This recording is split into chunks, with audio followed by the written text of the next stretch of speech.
myself Dr. Atul Patel. Welcome in my YouTube channel. बच्चों, आप लोगों को पता है आजकल बहुत सारी बीमारियां फैल रही हैं, लेकिन उन बीमारियों में सबसे ज्यादा तो जानलेवा बीमारी जिसे हम कहते हैं, जिसका नाम सुनते ही लोग चौंक जाते हैं, उसको हम कैंसर कहते हैं। तो कैंसर कैसे होता है, थोड़ा सा इंट्रोडक्शन देना चाहूंगा बच्चों।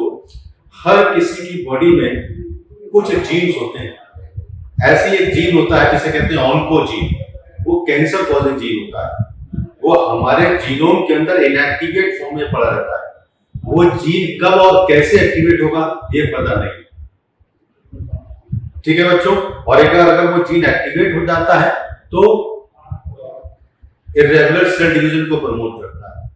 अब कैंसर में ट्यूमर का फॉर्मेशन होगा, नाम सुनोगा आपने ट्यूमर। इसके अंदर ट्यूमर का फॉर्मेशन होता है।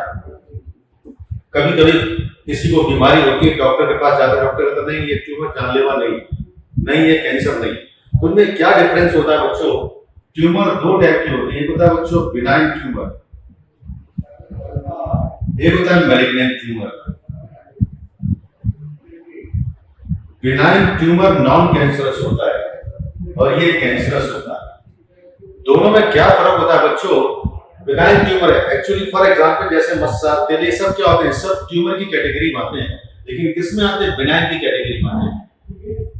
लेकिन मैलिग्नेंट ट्यूमर जो होता है ये एक्चुअली कैंसर होता है। ये ब्लड के थ्रू पूरी बॉडी में फैल जाता है, जिसको मैलिग्नेंसी कहते हैं, है ना, इसी को कैंसर कहते हैं। और ये लाइलाज है आज की डेट में। तो दोनों में क्या फर्क होता है? दोनों ट्यूमर है, बट दोनों में फर्क क्या होता है बच्चों? एक बहुत काम की बात मैं आपको बताता हूँ। बिनाइन ट्यूमर जो होते हैं इनकी सेल्स कैप्सुलेटेड होती है। कैसी होती है? कैप्सुलेटेड होती है। सपोज ये सेल है तो सेल पे कैप्सूल की कवरिंग कर सकती है। मैलिग्नेंट सेल्स होती हैं बच्चों, जो सेल होती हैं इनकी सेल नेकेड होती है, इसमें कोई बाउंड्री नहीं होती। तो बिनाइन ट्यूमर की जो सेल्स होती है वो लोकलाइज रहती है, जहां पर है वहीं रहता है, तो इसलिए कोई हार्म नहीं होता। जब पता चलता है, डायग्नोस करता है, डॉक्टर उसको निकाल देता है। लेकिन मैलिग्नेंट ट्यूमर जो होता है इसकी सेल्स नॉन कैप्सुलेटेड होती है, जिसकी वजह से नेबरिंग सेल को इन्फेक्ट करती चली जाती हैं और ये पूरी बॉडी में स्प्रेड होता चला जाता है। और यही जानलेवा है, इसी को हम कैंसर कहते हैं।